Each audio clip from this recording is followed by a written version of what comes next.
നിയന്ത്രണം കടുപ്പിച്ചതോടെ ശബരിമലയിൽ തീർത്ഥാടകരുടെ തിരക്ക് കുറഞ്ഞു. മകരവിളക്കിനോടനുബന്ധിച്ചുള്ള സുരക്ഷാ ക്രമീകരണങ്ങൾ വിലയിരുത്താൻ ദേവസ്വം ബോർഡിന്റെയും പോലീസിന്റെയും സംയുക്ത യോഗം സന്നിധാനത്ത് ഇന്ന് ചേരും.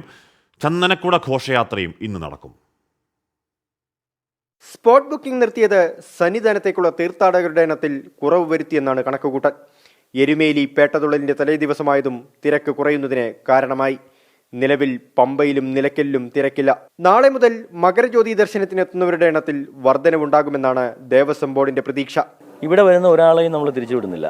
അങ്ങനെ പോലീസോ ദേവസ്വം ബോർഡ് അധികാരികളോ തിരിച്ചുവിടുന്നതായി നിങ്ങൾ ശ്രദ്ധപ്പെട്ടില്ല. തിരിച്ച് ചിലപ്പോൾ ഒറ്റപ്പെട്ട ആളുകൾക്ക് പോകുന്നുണ്ടാവാം, പക്ഷേ നമ്മൾ ആരെയും തടയുന്നില്ല. മാലയിട്ട് വരുന്ന ഒരു വിശ്വാസവും നമുക്ക് തടയാൻ പറ്റില്ല.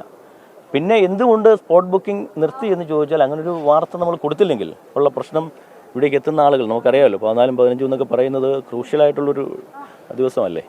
അവിടേക്ക് അങ്ങനെ ഒരു വരുന്നതിന് നമുക്ക് 13 ഏക്കറിലാണ്, ഞാൻ പലപ്പോഴും പറഞ്ഞിട്ടുള്ളതാണ്, 13 ഏക്കറിലാണ് ഈ ഇത്രയും ആളുകൾ വരുന്നത്.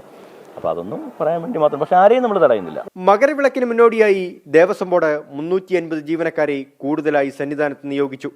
ദർശനത്തിനെത്തുന്നവർക്കായി നിലവിൽ നൽകുന്ന അന്നദാനത്തിന് പുറമെ 14, 15 തീയതികളിൽ പാണ്ടിത്താവളത്തിൽ അന്നദാനമുണ്ടാകും. മകരജ്യോതി ദർശനത്തിനായി തീർത്ഥാടകർ തമ്പടിക്കാനിടയുള്ള 10 കേന്ദ്രങ്ങളിൽ കൂടുതൽ പോലീസിനെ വിന്യസിച്ചു. സുരക്ഷ വിലയിരുത്താൻ ഇന്ന് വൈകുന്നേരം ദേവസ്വം ബോർഡിന്റെയും പോലീസിന്റെയും സംയുക്ത യോഗം സന്നിധാനത്ത് ചേരും. മകരവിളക്കിന് മുന്നോടിയായി എരുമേലിയിൽ നടക്കുന്ന പേട്ടതുള്ളലിന്റെയും ചന്ദനക്കുടത്തിന്റെയും ഒരുക്കങ്ങൾ പൂർത്തിയായി. ഇന്ന് വൈകുന്നേരമാണ് ചന്ദനക്കുട ഘോഷയാത്ര നടക്കുക. 24 സന്നിധാനം.